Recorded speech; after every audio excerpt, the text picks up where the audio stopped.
Today I'm giving you a glimpse into what our homeschool days really look like, the routine and rhythm and habits of our school and home as they intertwine, and I don't really know where one begins and the other ends. A homeschool mother's duties seem to pile up to no end, but once we can see each of these tasks as meaningful work that is for the glory of God, we embrace what each day holds. We see the beauty in the ordinary tasks that fill our days, and we walk in step with what God has called us to do.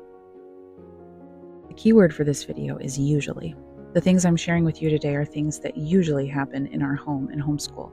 But we are not machines, and I cannot just program myself to do these things precisely and exactly every single day at the same time. But these are the rhythms and routines that typically happen on the average day in our home. My name is America, mother to 3, homeschooling in a Charlotte Mason and classical way. Welcome to A Heart for Home Education.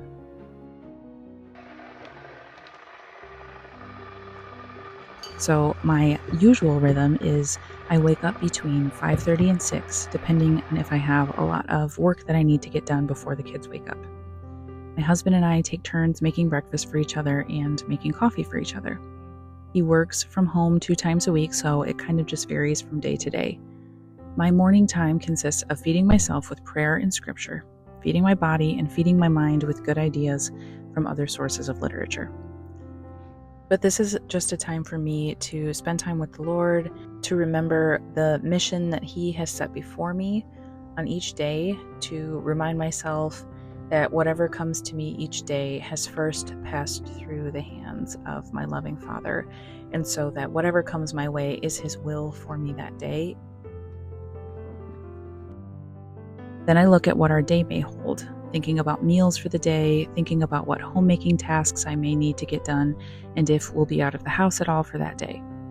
This isn't where I'm lesson planning or anything, it's just kind of laying out the meals for the day, keeping track of some of my mother culture habits, like time in the Word and working out, and also I have a spot for my mother culture reading, and just some of our other daily plans for the day. So I spend time looking over our schedule, I spend time in the Word, and I spend time in prayer. After my time in the Word, if I have woken up early to do some work, then I will do some computer work at that time, whether that's editing a video or something for YouTube. That's the time that I will do that. And then I head to the bathroom and I do my morning hygiene and my makeup and get dressed. Now it's time to start my morning block. So this morning block is kind of flexible, but there's a general idea of what I would like to complete during this time. So we wake the kids up at 7:30, either myself or my husband will wake them up at 7:30, and then they need some time to just kind of wake up. They cuddle on the couch with the dog and just kind of wake themselves up for the day. And I start on breakfast, and this morning it is some homemade yogurt and some homemade granola. And at this time I'm also working on some chores. So there might be some food prep chores, some laundry, tidying up the kitchen. I actually usually save all of our breakfast dishes for after lunch, so I don't worry about doing any breakfast dishes in the morning, but I do complete a number of chores before breakfast. Now, if the kids come downstairs and for some reason they are ready to go, then we'll just jump right into breakfast and I'll save the chores for after breakfast. It's really just a list of tasks that I want to complete before school begins. So I definitely want to have laundry going already. I definitely would like to have some food prep going, say bread making started or yogurt heating up on the stove. So then it is time for our breakfast and our morning liturgy for lessons. So this is a time of prayer, scripture reading, scripture memory, singing hymns, and just putting some beautiful things before our eyes before starting our actual lessons.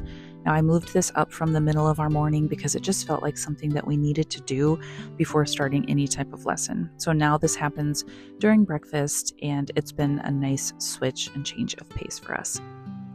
And then after our liturgy for lessons, it is time for the kids to move into their chores. They each have a chore to do, and they also have to do their morning hygiene, get dressed, and make their beds, and then we are all meeting in the schoolroom at around 8:45 or 9 o'clock. I try to work with my Kinderleben pre-K kindergartner first for about 15 minutes because that just fills up his cup and he's so excited to work with me, and then he goes off to play by himself. You can see us using the Good and the Beautiful pre-K, and I also have some My Father's World alphabet cards that we're working on, and he's just so eager and excited to work and to learn. So it's been a lot of fun watching him grow in that way. And while he is working, sometimes I'll get my older two started on their independent work. Sometimes they can do copy work or a math page independently. Here we are checking out a bird that is at our window feeder. It's a little chickadee. And so we had to stop lessons several times to just stop and be in awe of the chickadee perched on our window. While I am working with one student on independent work, the other children are free to just play. So here I am doing a Math with Confidence 3 lesson with my third grader, and my younger two are just here playing while I'm doing independent lessons with my older one.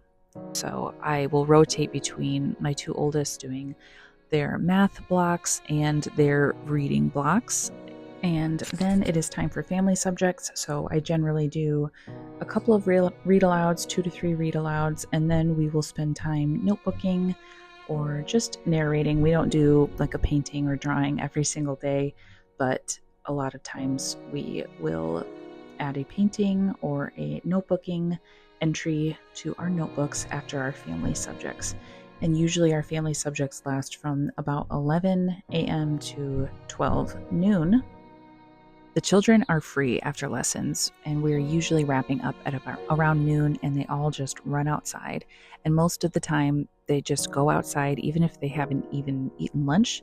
They will go play in the creek in our backyard or the playhouse or just have free playtime. This is a time where I get to catch my breath a little bit after several hours of straight lessons and reading aloud. So I make their lunch and mine. Sometimes my husband will help if he's working from home. And he watches my videos, so hi, honey, you are my hero. My main goal for the afternoons is masterly inactivity, which just means letting the children explore their world, discovering what delights them personally, and allowing them to just be kids without unnecessary interruptions. I try not to overfill our schedules with outings and errands. I save all of those errands for their one co-op day per week, and then one other afternoon per week they have swim lessons and a physical education class that we go to. So the majority of our afternoons are free. Free play is a priority for us because it is so good for their brains and development. It's what they were made to do at this age and stage, and it's so rewarding for them to have unstructured free play time after working diligently on their lessons. I don't call them in for hardly anything, but I just let it last for as long as they need it to. Now, if the weather is poor, or if they've had their fill of outside time, or when they finally get hungry for lunch, they come inside, and then we will do some afternoon occupations. First up after lunch is chores. I'll give them some tasks to complete. My oldest son helps with loading the dishwasher and washing some dishes, while my daughter tidies the living room and wipes down the bathroom, and my youngest will help me fold the laundry. After that is individual afternoon occupations. I like to have them create something or be creative, to practice a skill, read, or have some quiet playtime.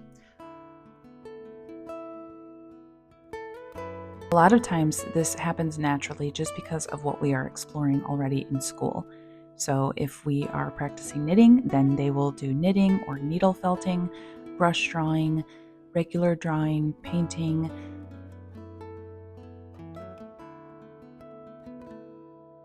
My son has recently taken up knitting, and so he will just sit and knit, and I don't have to tell him to. He is just naturally being creative and desiring that. Whereas my daughter really loves drawing, and so she is often off drawing and writing stories and things like that.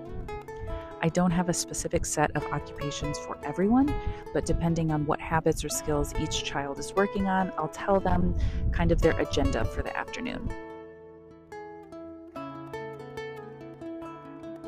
Anything that we've explored during our school day, they will take and do in the afternoons.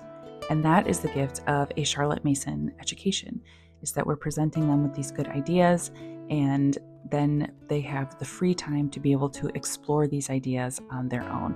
And that to me is the heart of afternoon occupations, not a rigorous afternoon schedule, which maybe comes in the later years. I don't know. My oldest is only just about 9.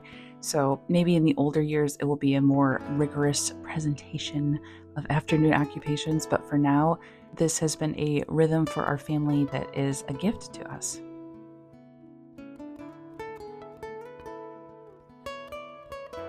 About once a week, we are just taking a nature walk together, whether it's around our backyard or at a local park, just getting outside into nature. It really feeds my soul. It is good for them. It is part of their education.